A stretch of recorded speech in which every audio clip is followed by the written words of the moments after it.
की शुरुआत करेंगे बड़ी खबर के साथ। आजम खान के मीडिया प्रभारी फसाहत अली शानू का बड़ा बयान सामने आया है। दरी भी अब्दुल बिछाएगा, वोट भी अब्दुल देगा और जेल भी अब्दुल जाएगा। हमारी शिकायत समाजवादी पार्टी से है, हमारे कपड़ों से राष्ट्रीय अध्यक्ष जी को बदबू आती है। हमने आपको और आपके वालिद को मुख्यमंत्री बनाया, आप इतना बड़ा दिल नहीं कर सके कि आजम खान को नेता प्रतिपक्ष बना देते। हमारे वोट से 111 सीटें आई हैं।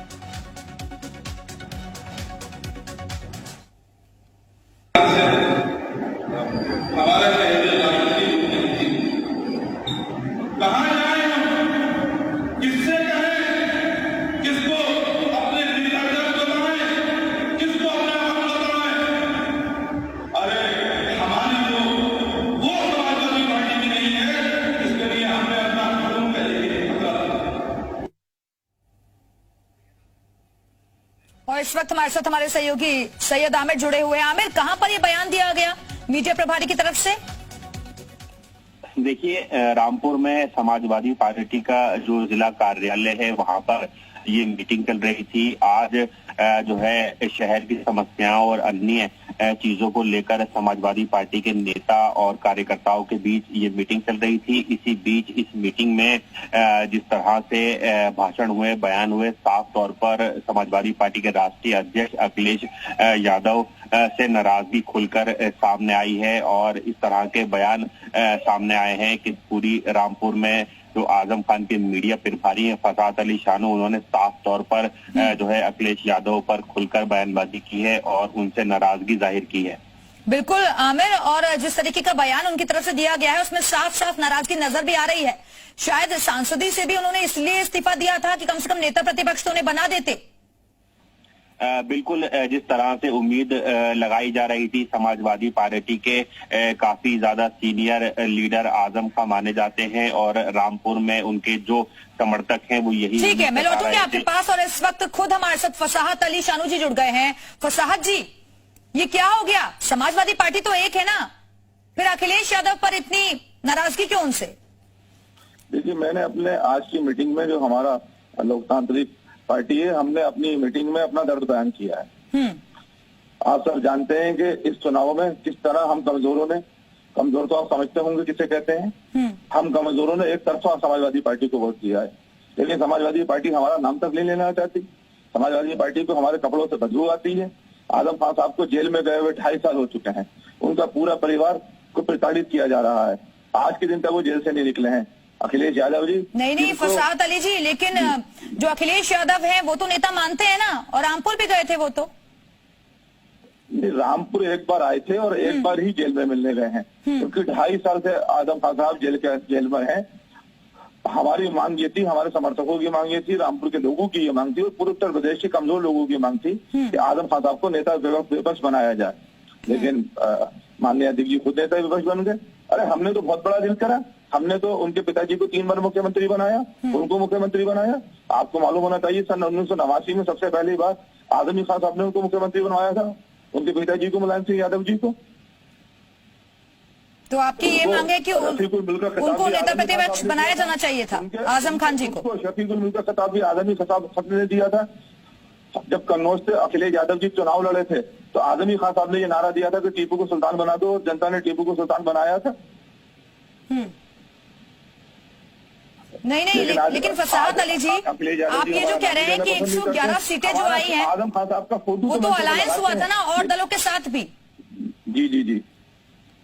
जी हेलो जी बोलिए फसाहत जी, बोलिए। हाँ कह रही थी जी, मैं सुन नहीं पाया जी। फसाहत जी, मैं ये कह रही हूँ, जो आप बोल रहे हैं ना कि हमारे वोट से 111 सीटें आई हैं, तो ये तो अलायंस हुआ था ना और दलों के साथ भी समाजवादी पार्टी का।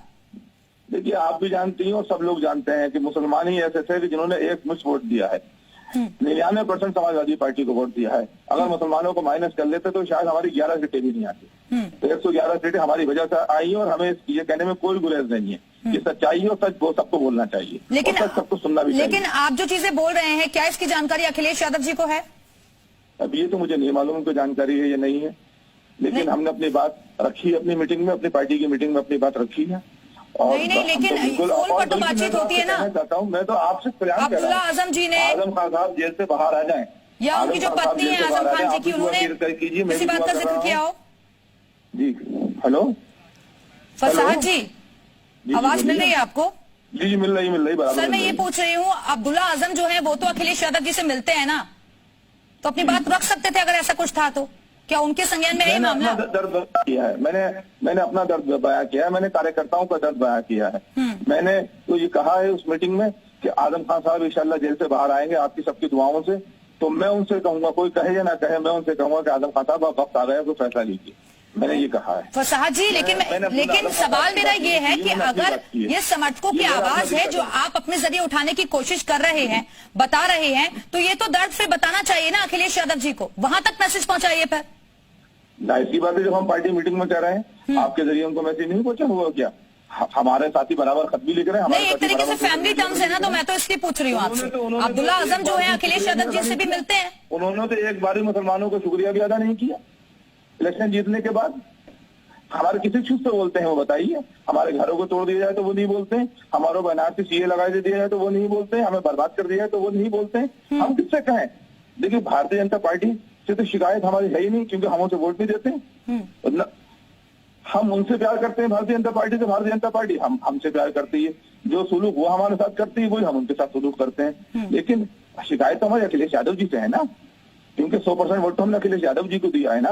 अरे वो हमारा जख्म तो मरहम नहीं लगा सकते, हमारे आंसू तो पोंछेंगे नहीं। ये जो दर्द और पीड़ा और जो जख्म आप जिसका जिक्र कर रहे हैं, ये सिर्फ यहीं तक रहेगा या कुछ आगे भी होगा?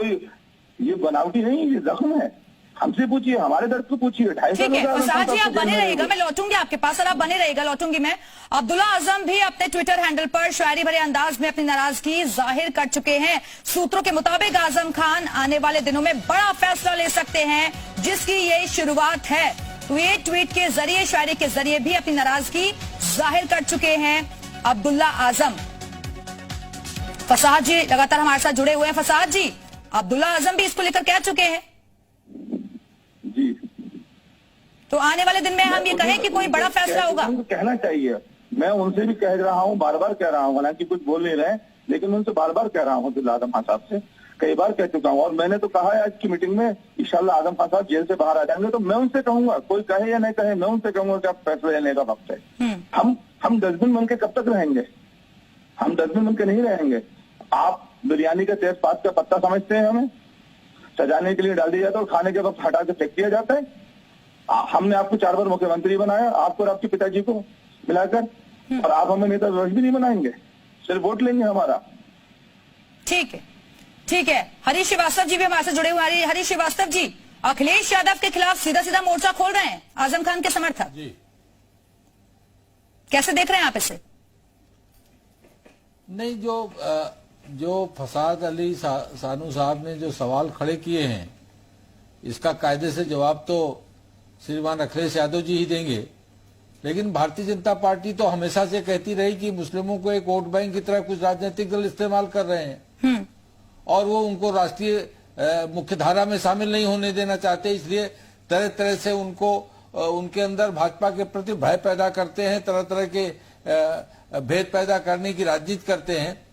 जबकि भारतीय जनता पार्टी की, आप देश के प्रधानमंत्री मोदी जी या उत्तर प्रदेश के यशस्वी मुख्यमंत्री योगी जी की सरकार की नीतियों का क्रियान्वयन अगर आप देखेंगे तो बिना भेदभाव की सरकार है। लोक कल्याणकारी नीतियों का सभी को समान रूप से लाभ उसका सरकार ने दिया है, और वो चाहे किसी भी जाति वर्ग धर्म के हों, वो सिख हो, ईसाई हो, वो इस्लाम धर्म को मानने वाले हों, वो बौद्ध हों, हिंदू हों, किसी भी धर्म और संप्रदाय के लोग हों, उनको लोक कल्याणकारी नीतियों का सबको समान रूप से लाभ मिला, सबको समान रूप से सम्मान मिला जी। और जहां तक समाजवादी पार्टी की बात है, जैसा रामपुर से जो ये बयानबाजी हो रही है, इसका जवाब तो श्रीमान अखिलेश यादव जी को देना है। मैं तो मुस्लिम समाज के लोगों से, चलिए बहुत बहुत शुक्रिया आप दोनों का हमारे से जुड़ने के लिए। अब देखना होगा कि समाजवादी पार्टी की तरफ से इसको लेकर किस तरीके का रिएक्शन सामने आता है। इसी के साथ ही फिलहाल यहाँ रुकेंगे एक छोटे से ब्रेक के लिए, फौरन लौट रहे हैं।